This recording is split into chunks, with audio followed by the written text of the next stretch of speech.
I think Brother Albert is still uh, fixing his technical uh, concern. I hope he'll be able to join. I think he's around. Brother Albert, are you around? Oh, yes. Oh, finally, yeah, he's here. Yeah, okay, so I'll give you the floor. Brother Albert, we're so excited to hear your testimony. It's been a while, brother. Okay. Ito pa yung lights ko. Hi, kumusta po? Happy Sabbath. Oh, we're glad to see you, Brother Albert. Is my audio fine? Narinig niyo ako? Yes, loud and clear.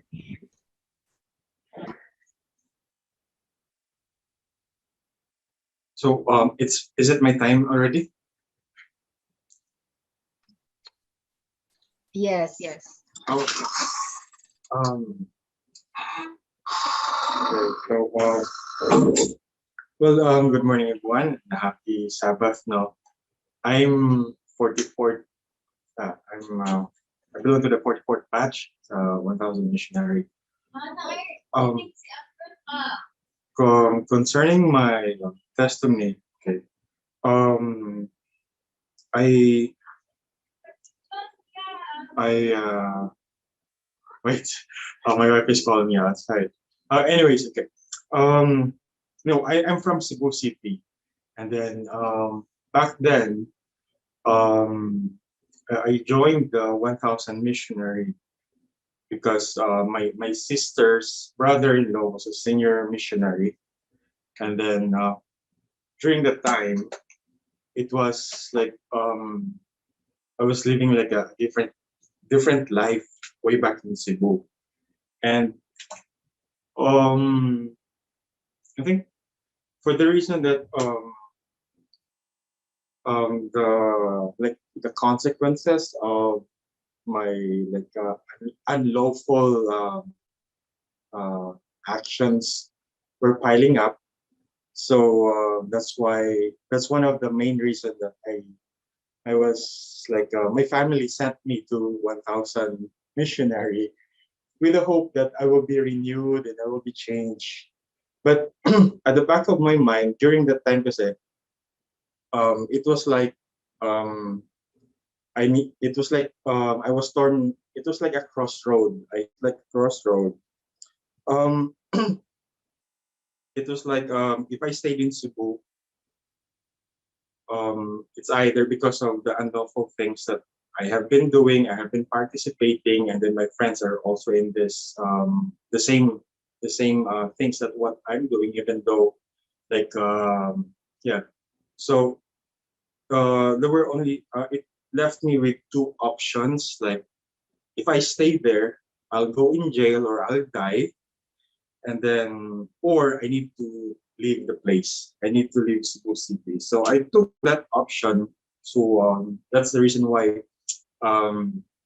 I accepted my family or my sister's offer. They will send me to the campus to join the 1000 missionary movement.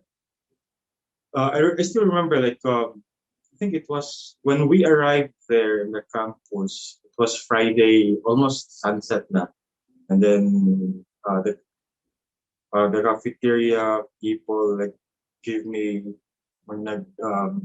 give me a special special food because they were about to close already. So Friday when I arrived there, so the plan was my plan at the time was that okay, I'll just stay here, lay low, because my sister said the training will be like 1 month only.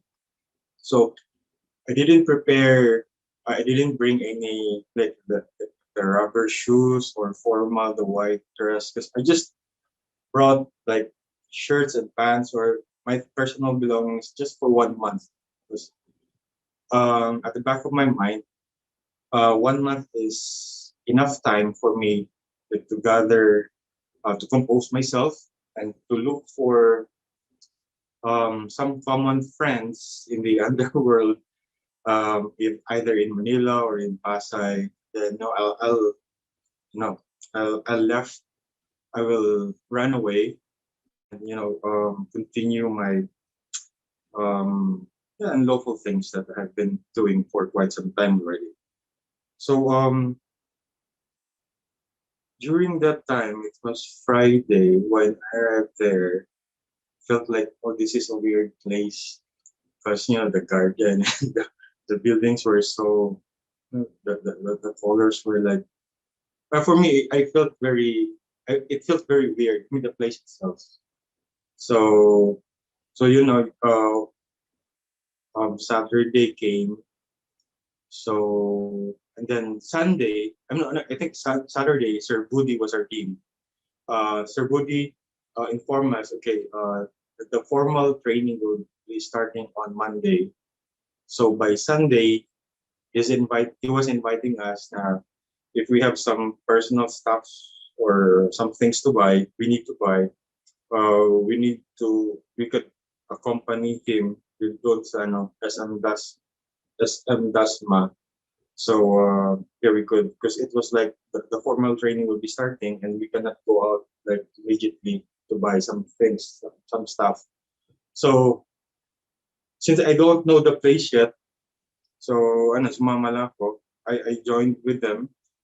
But immediately when we arrived in SM Dasma, um, I didn't go with the group. I just asked them, okay, where will we meet? Because for me it was like, okay, 1 week I can't go out.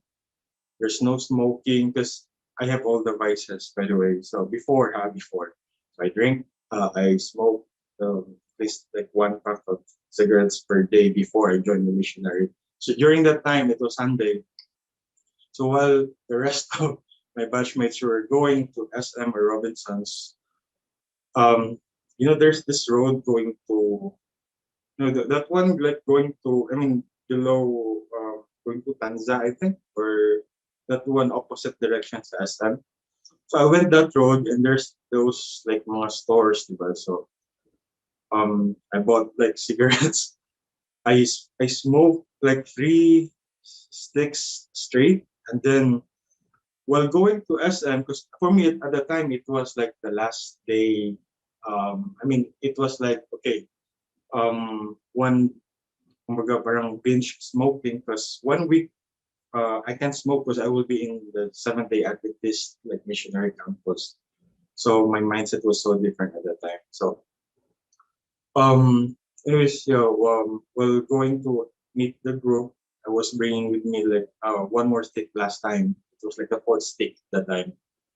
And then suddenly I realized, Sir Good, because it was like the first time I saw my batchmates, so I couldn't recognize them right away. But only Sir Good, yeah, I recognized him like moving. I mean, going near na, so I throw the smoke. So yeah, so that was like Sunday, and then Monday came. It was like the formal training.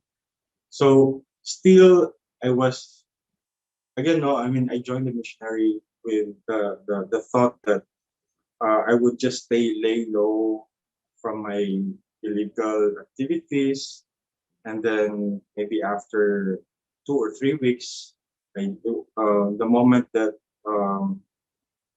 I was thinking na no, i-timing na ako next Sunday or maybe third or fourth Sunday when we will be um, allowed to go out, na I would run away. Um, so those things were like yun yung nasa concept ko at the time. So first week of training, it was so boring. Sorry to say, I find it so boring. I found it so boring, and because while I was listening to like the lectures, and then the preachings, the short preachings or lectures or testimonies. For me, it was like uh, these are the stories of my mom. My mother keeps telling me about this, the Bible, and that.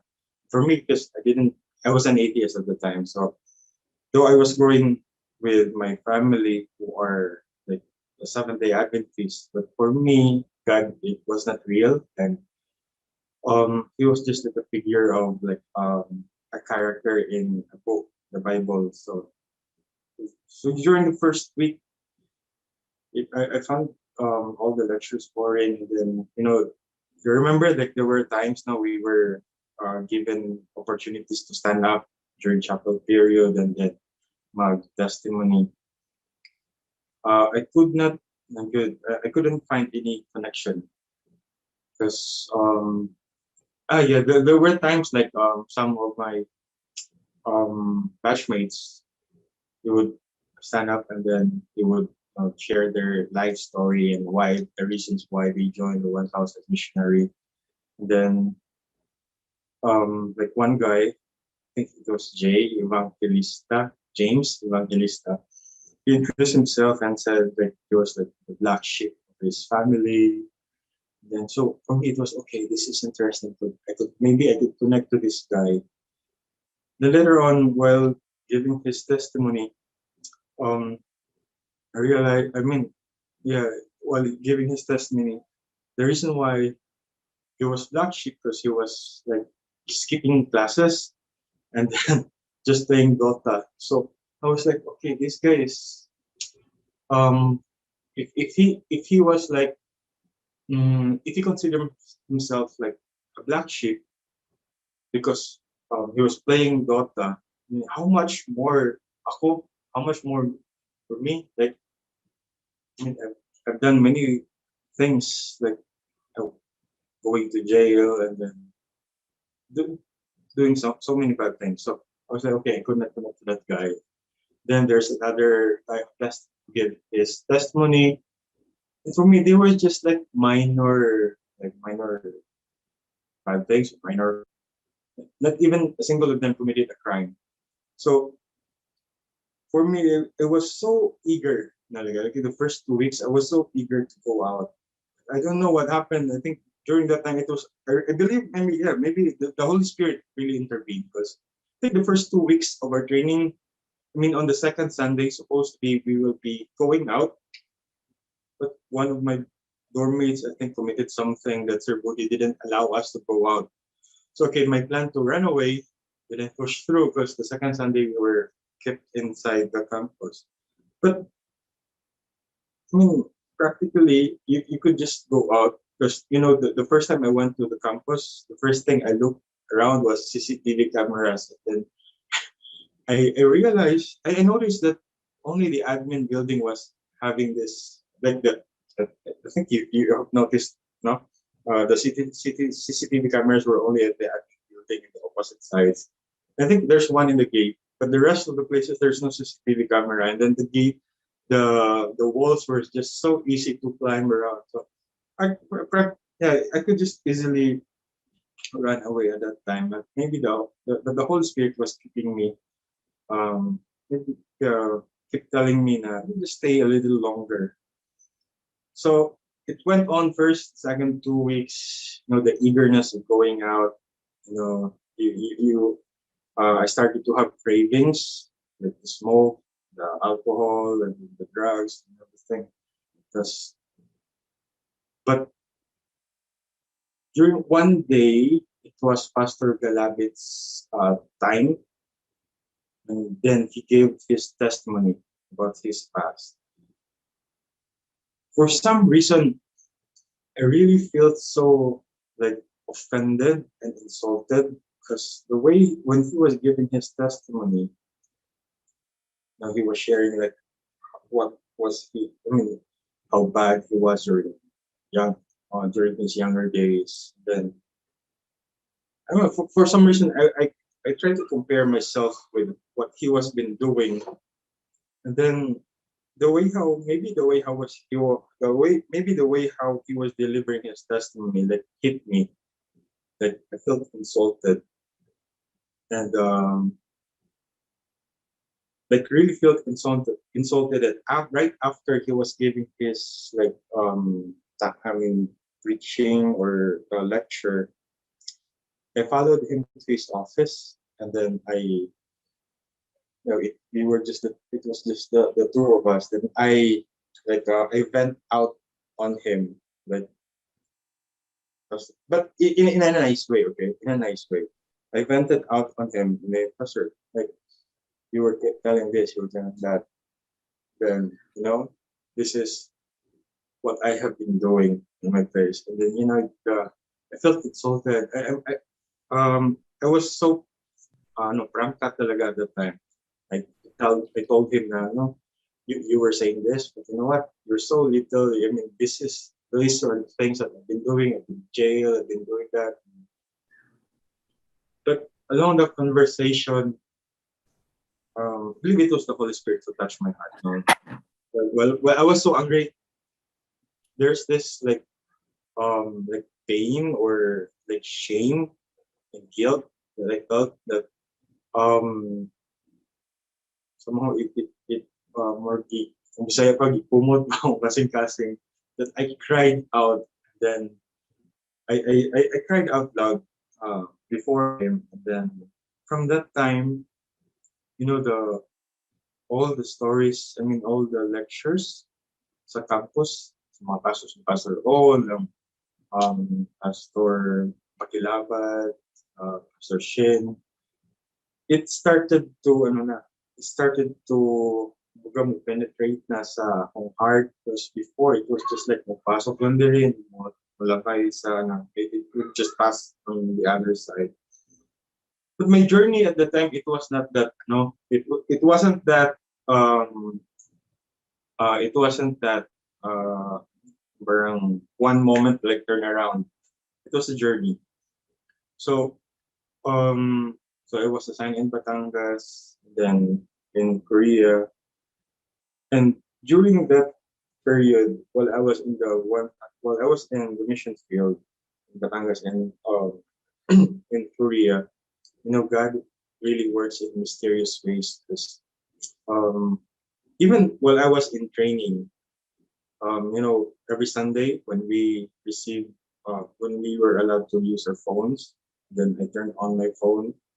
I keep I receive a lot of messages now. My friends were dealing like drugs, were doing these things and that.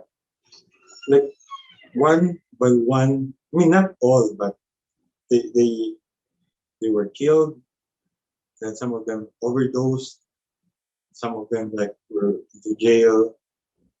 And then those kind of news that kept on. I mean, I kept on receiving those kind of news while I was in Batangas, and so much more on when I was in Korea. When our President Duterte was elected, um, a lot of my friends really were like executed and were killed at that time. So when I was there in Korea in a mission place, and it was really like I think the first half of it when our president was elected, those were the times na the news kept on like coming, and it was really, I mean, looking back, um, it was really the John 3:16 verse was I experienced that like literally. Um, um,